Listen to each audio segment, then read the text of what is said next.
नमस्कार, जनता टीवी देख रहे हैं आप। मैं हूं आपके साथ अमन त्रिपाठी। बुलेटिन में बात होगी कुछ अहम खबरों की। उत्तराखंड विधानसभा के हाल ही में संपन्न हुए बजट सत्र को लेकर नेता प्रतिपक्ष यशपाल आर्य ने सरकार पर सवाल उठाए। उन्होंने कहा कि पिछले 4 वर्षों में भाजपा सरकार को लेकर वो निशाना साधते हुए नजर आए। उन्होंने कहा कि पिछले 4 वर्षों में सरकार ने 4 वर्षों में सत्र की अवधि सीमित रखने से अहम मुद्दों पर चर्चा नहीं हो पाई। कई महत्वपूर्ण मुद्दे लंबित रह गए। लगातार सत्र बढ़ाने की मांग विपक्ष की ओर से की जा रही थी ताकि विधायक जनता से जुड़े सवाल उठा सकें। यशपाल आर्य ने आरोप लगाया कि कई महत्वपूर्ण विषय लंबित रह गए और विपक्ष के सवालों को नियमों के कारण अस्वीकार किया गया। संसदीय जो मूल्य है, संसदीय जो परंपराएं हैं, हम लगातार कहते रहे कि इन्होंने उन परंपराओं को का हमेशा उल्लंघन किया है। स्पष्ट है कि सदन नियमों से,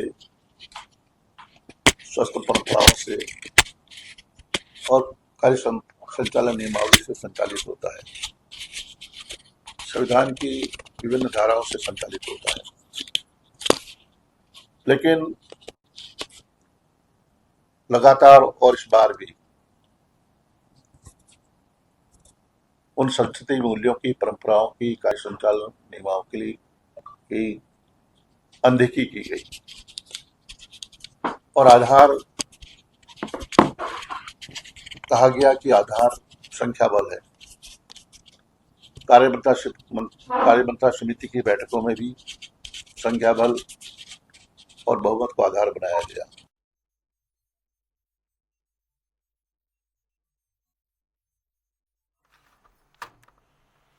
हल्द्वानी और नैनीताल जिले के कई इलाकों में एलपीजी गैस सिलेंडर की कमी से लोगों को परेशानियों का सामना करना पड़ रहा है। स्थिति को देखते हुए जिलाधिकारी ललित मोहन रयाल ने अधिकारियों और गैस एजेंसियों को समय पर सिलेंडर वितरण सुनिश्चित करने के निर्देश दिए। उन्होंने कालाबाजारी और लापरवाही पर सख्त कार्रवाई की चेतावनी भी दी और आम जनता से शिकायत मिलने पर प्रशासन को तुरंत सूचित करने की अपील की है।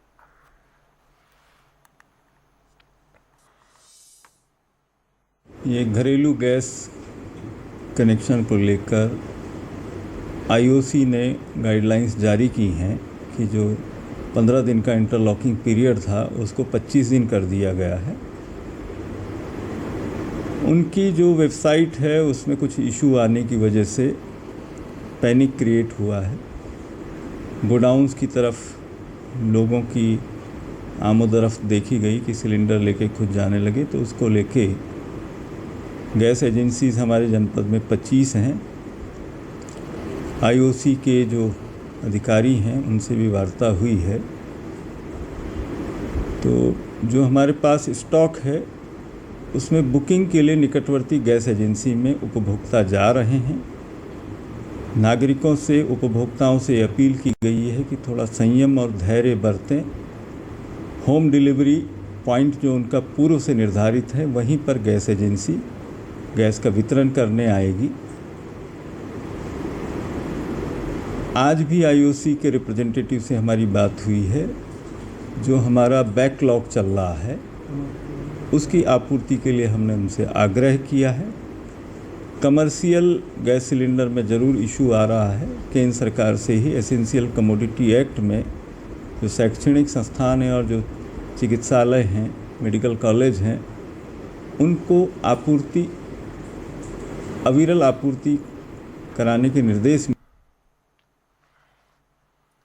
हरिद्वार पुलिस ने शहर में सड़क सुरक्षा और यातायात व्यवस्था को दुरुस्त रखने के लिए सख्त अभियान तेज कर दिया है। अभियान के तहत ब्लैक फिल्म वाले वाहन और यातायात नियमों का उल्लंघन करने वाले चालकों के खिलाफ लगातार कार्रवाई की जा रही है। पंतदीप पार्किंग क्षेत्र में चेकिंग के दौरान कई वाहनों को रोका गया और नियम उल्लंघन पर चालकों के खिलाफ विधिवत कार्रवाई की गई। पुलिस ने वाहन चालकों से विशेष अपील की कि वे यातायात नियमों का पालन करें ताकि सड़क हादसों को रोका जा सके और सभी के लिए सुरक्षित यातायात व्यवस्था सुनिश्चित की जा सके। अधिकारियों ने चेताया कि किसी भी तरह की लापरवाही बर्दाश्त नहीं की जाएगी और नियम तोड़ने वालों के खिलाफ कड़ी कार्रवाई जारी रहेगी।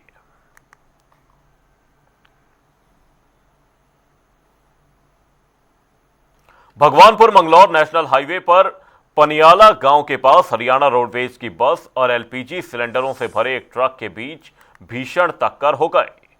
टक्कर इतनी जोरदार थी कि हाईवे पर अफरा तफरी मच गई और आसपास के लोग घटनास्थल पर जमा हो गए। हादसे में लगभग 5 लोग गंभीर रूप से घायल हुए, जिनमें महिलाएं और बच्चे भी शामिल हैं। स्थानीय राहगीरों और पुलिस की मदद से घायलों को तुरंत रुड़की के सिविल अस्पताल और नजदीकी निजी अस्पतालों में भर्ती कराया गया। वहीं हादसे के बाद हाईवे पर लंबा जाम लग गया और लोगों का भारी हुजूम इकट्ठा हो गया। गंगनहर कोतवाली पुलिस ने मौके पर पहुंचकर घटना की जांच शुरू कर दी है और दुर्घटना के कारणों का पता लगाने में जुट गई है।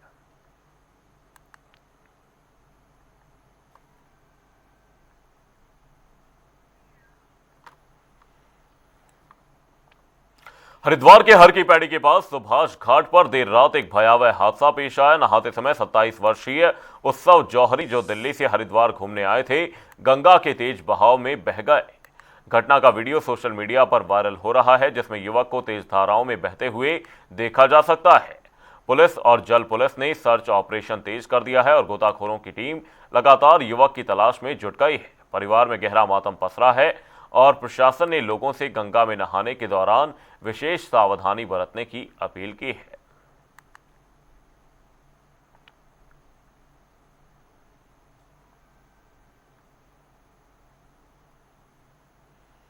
हरिद्वार के बहादुराबाद में जय मैक्सवेल अस्पताल और भीम आर्मी के बीच विवाद बढ़ गया। रविवार को अस्पताल कर्मचारियों ने भीम आर्मी नेता तेज प्रताप सैनी के होटल के बाहर प्रदर्शन किया और जमकर नारेबाजी की।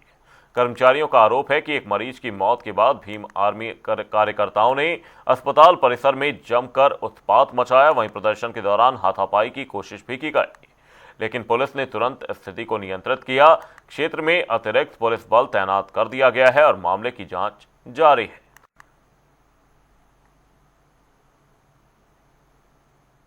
में हूँ आईसीयू में, तो ये लोग बार बार आते हैं और धरना प्रदर्शन करते हैं और हमें अच्छे से काम करने नहीं देते, जिससे कि हम पेशेंट के लिए सही से डेडिकेटेड नहीं हो पाते हैं। और ये पैसा वसूलने की कोशिश करते हैं कि हमें पैसा दो, ऐसा करके हर बार आके ऐसे ही करते हैं। उन्होंने कल भी आके ऐसे ही किया था, जिससे हमें बहुत दिक्कत हुई और सारे मरीज परेशान होते हैं, सारा स्टाफ परेशान होता है इस चीज़ को लेके। तो ये इसीलिए गए थे, बार बार आके हमारे परेशान करते हैं, तो इसलिए उनके पास गए थे कि हम भी ये तेज प्रताप सिंह सैनी जो है, तो ये लोग बाकी और भी लोग काफ़ी लोग आते हैं, 200 के आसपास लोग आए थे कल, तो यहाँ पे आके पूरा हॉस्पिटल ब्लॉक कर देते हैं ये लोग। तो इसलिए आज हम भी गए थे इनके यहाँ पे करने के लिए, क्योंकि हमारा हॉस्पिटल खुल नहीं पा रहा है, सर बंद करने के लिए बोल रहे हैं जब ये काम करने नहीं दे रहे हैं। तो और जो बाकी स्टाफ ये नहीं, ये हुई थी, हम वहाँ झरना पे गए थे, हमने अपने बताया हमें क्या क्या प्रॉब्लम हुई है, वहाँ झरना हमने दिया, पर उन्होंने क्या जब आया तो फिर हम पर लाठी बरसाया। यहाँ सारे स्टाफ है, स्टाफ को भी लगी चोट, हम क्या करें, हमारे जो अफसर थे उनको भी चोट लगी है, उनके पैर में भी लगी है चोट, बहुत ज्यादा, गाड़ी तक चढ़ा दिया हम पे ऊपर। हमें बहुत दर्द हुआ क्योंकि हम वहाँ गए थे किसी काम के लिए, वहाँ जो पुलिस भी आए हमारे से कुछ भी नहीं बोला।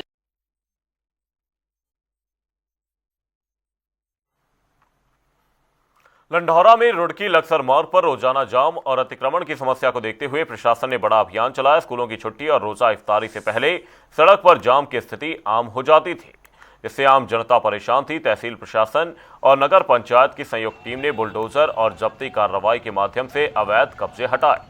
प्रशासन ने स्थायी अतिक्रमण करने वालों को 2 दिन में हटाने की चेतावनी दी। वहीं ठेका व्यवस्था और छोटे व्यापारियों की रोजी रोटी पर सवाल उठने लगे हैं। जिलाधिकारी महोदय का और हमारे जॉइंट सर का स्पष्ट निर्देश है कि जहां भी अतिक्रमण होगा उसको तुरंत हटवाया जाए। यदि अतिक्रमण नहीं हटाया जाता तो उसके खिलाफ जो वैधानिक कार्रवाई की जाए। इसलिए आज सर के आदेश के अनुपालन में आपने देखा कि आज लंढौरा में काफ़ी अतिक्रमण नगर पालिका, पुलिस विभाग और राजस्व विभाग की टीम ने जो है अतिक्रमण हटाया। किसी ने 1 दिन का समय लिया है और अगर नहीं उसको हटाते हैं तो उसके खिलाफ भी फिर वैधानिक कार्रवाई कर अतिक्रमण हटाया जाएगा।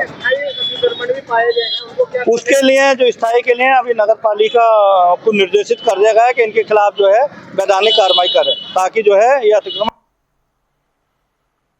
हरिद्वार प्रेस क्लब में हिंदू रक्षा सेना के अध्यक्ष स्वामी प्रबोधानंद गिरी ने जूना अखाड़ा द्वारा किए गए निष्कासन पर कड़ा विरोध जताया। उन्होंने कहा कि उनके खिलाफ लगाए गए सभी आरोप निराधार और दुर्भावनापूर्ण हैं। स्वामी गिरी ने 4 संतों पर धन की मांग और षड्यंत्र के गंभीर आरोप लगाए और केंद्र सरकार से निष्पक्ष जांच तथा सुरक्षा की मांग की है।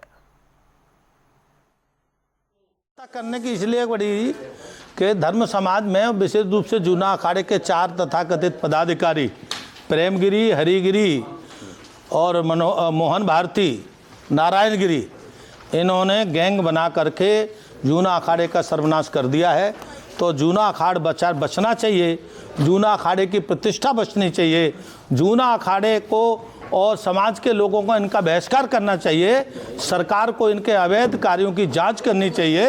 धर्म विरोधी, राष्ट्र विरोधी, समाज विरोधी जो गतिविधियां हैं इनकी जांच होनी चाहिए। ये हमने सरकार से इस बात के माध्यम से मांग की।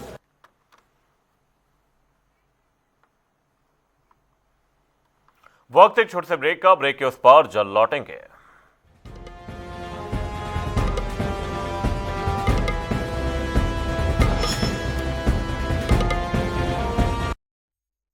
कुछ पल तुम्हारे साथ बिताए हुए पल मेरे साथ रहेंगे जिंदगी भर। LIC से मिले बीमे की रकम ने ही मेरे नए काम की शुरुआत को मुमकिन बनाया। कुछ पल का साथ बन जाता है जिंदगी भर का साथ। LIC, हर पल आपके साथ।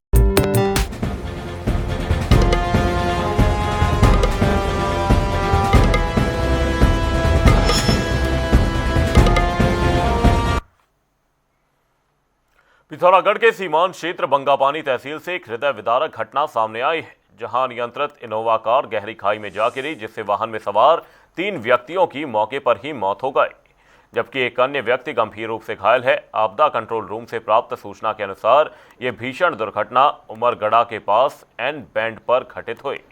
बताया जा रहा है कि इनोवा कार अचानक अनियंत्रित होकर सड़क से करीब 150 मीटर नीचे गहरी खाई में जा गिरी। वहीं वाहन में कुल 4 लोग सवार थे।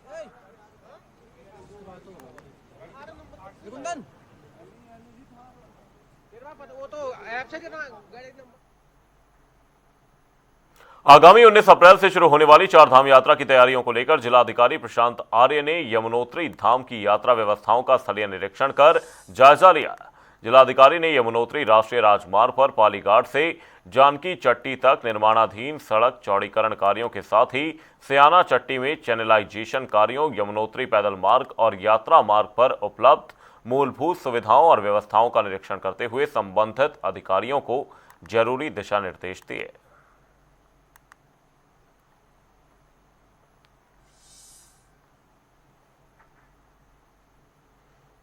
हरिद्वार के गीता कुटीर आश्रम में LPG सिलेंडरों की गंभीर कमी ने संकट पैदा कर दिया है।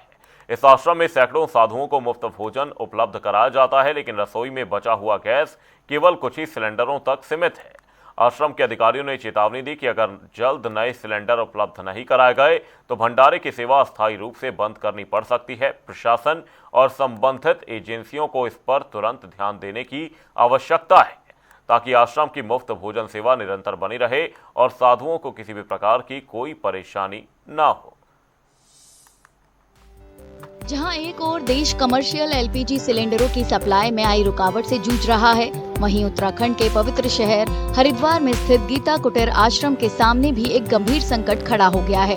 वो ये है कि अब ये आश्रम सैकड़ों साधुओं को मुफ्त भोजन कैसे कराएगा। आश्रम के अधिकारियों के मुताबिक उनके पास जितने भी सिलेंडर थे वो पहले ही खत्म हो चुके हैं और रसोई अब कुछ ही बचे हुए सिलेंडरों के सहारे चल रही है। उन्होंने चेतावनी दी है कि अगर जल्द से जल्द नए सिलेंडर नहीं मुहैया कराए गए तो भंडारे की सेवा को अस्थायी रूप से बंद करना पड़ सकता है। जो हमारे पास रिजर्व में सिलेंडर रखे हुए थे लगभग लग चुके हैं। 2 दिन की आपूर्ति हमारे पास गैस और है। अगर अगली आपूर्ति न हुई तो संतों के भूखे मरने की नौबत आएगी। प्रतिदिन 1000 से 800 संत आते हैं। प्रशासन कह रहा व्यवस्था करते हैं, SDM साहब ने कहा व्यवस्था करते हैं, DSO ने कहा व्यवस्था करते हैं, DM साहब ने कहा व्यवस्था करवाते हैं, लेकिन कोई इसकी आपूर्ति हो तब पता चलेगा क्या व्यवस्था करते। आश्रम में रोजाना भोजन करने वाले साधुओं ने इस मामले में सरकार से हस्तक्षेप करने की अपील की है, ताकि ये सेवा जारी रहे। तो गवर्नमेंट इंतजाम करे ना गैस की, गवर्नमेंट का काम है गैस सप्लाई करना। दिक्कतें तो कोरोना से ज्यादा आने वाली है। हम ये कहना चाहता हूँ, यहाँ 500 से 600 700 ऐसे महात्मा भोजन करते हैं। गर्मियों में यहाँ 1000 महात्मा होते हैं। वो गैस वैस का सारी व्यवस्था यहाँ सरकार को देनी चाहिए। ये कोई मजाक की बात नहीं है। गरीबों की पेट पलती है यहाँ। ये मानवीय घटना है, ये कोई ऐसी बात नहीं है। 5 दशकों से साधुओं को मुफ्त भोजन करा रहे इस आश्रम के लोगों को उम्मीद है कि ये परेशानी जल्द दूर हो जाएगी और ये सेवा बिना किसी परेशानी के जारी रहेगी।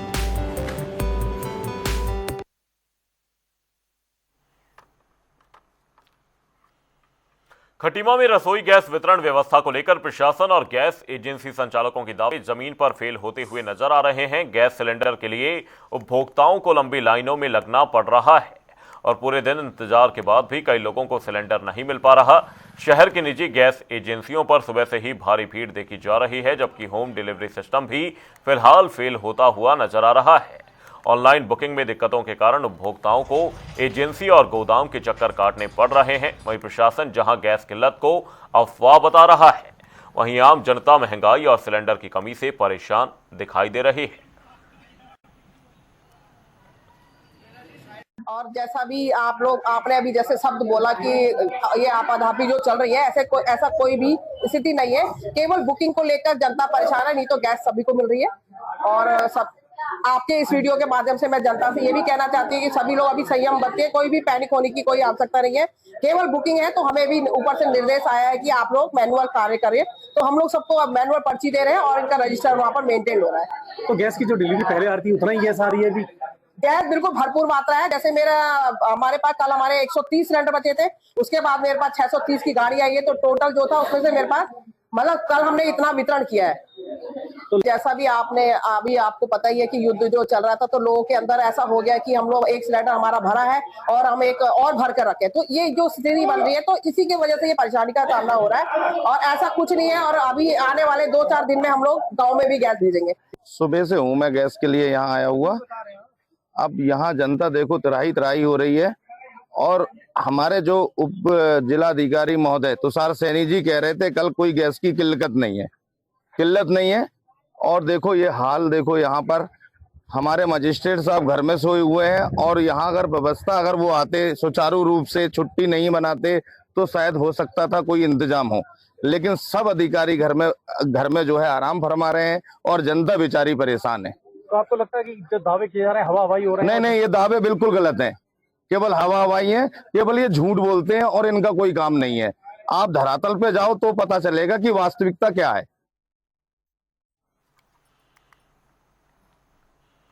एलपीजी गैस की कालाबाजारी रोकने के लिए जिलाधिकारी ने क्यूआरटी क्विक रेस्पॉन्स टीम का गठन किया है। इसके तहत 30 अधिकारियों को नामित कर निगरानी की जिम्मेदारी सौंपी गई है। प्रशासन ने स्पष्ट किया कि अब एलपीजी सिलेंडर केवल होम डिलीवरी के माध्यम से उपभोक्ताओं तक पहुंचाए जाएंगे। गैस एजेंसियों को निर्देश दिए गए कि वे सीधे उपभोक्ताओं को एजेंसी से सिलेंडर वितरण न करें और डोर टू डोर आपूर्ति सुनिश्चित करें।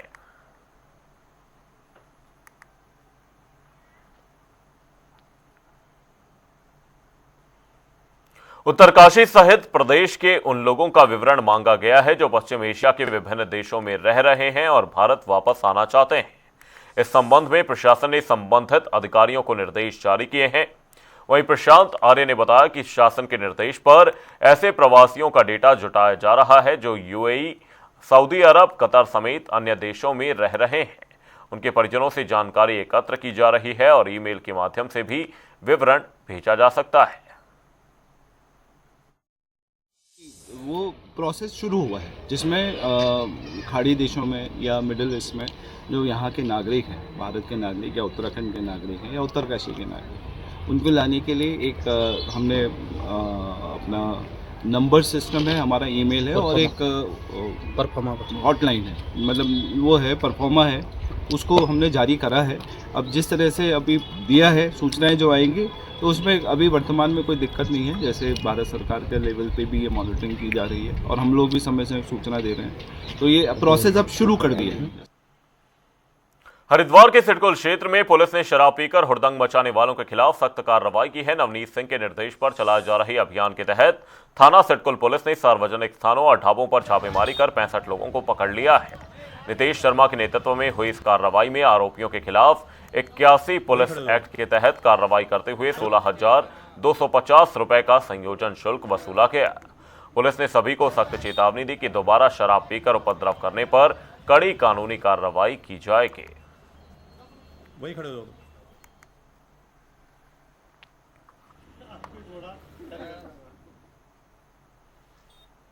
हरिद्वार के बहादुराबाद स्थित औद्योगिक क्षेत्र में निजी फैक्ट्री में भीषण आग लगने से हड़कंप मच गया। वहीं सूचना मिलते ही दमकल विभाग की कई गाड़ियां मौके पर पहुंची और कड़ी मशक्कत के बाद आग पर काबू पाया गया। बताया जा रहा है कि फैक्ट्री में पंखों के पार्ट्स बनाए जाते थे। आग की लपटें और धुआं दूर दूर तक दिखाई दे रहा था, जिससे इलाके में अफरा तफरी मच गई। वहीं राहत की बात यह रही कि इस घटना में कोई भी जनहानि नहीं हुई। हालांकि फैक्ट्री का काफी सामान जलकर राख हो गया। फिलहाल पुलिस और दमकल विभाग आग लगने के कारणों की जांच कर रहे हैं।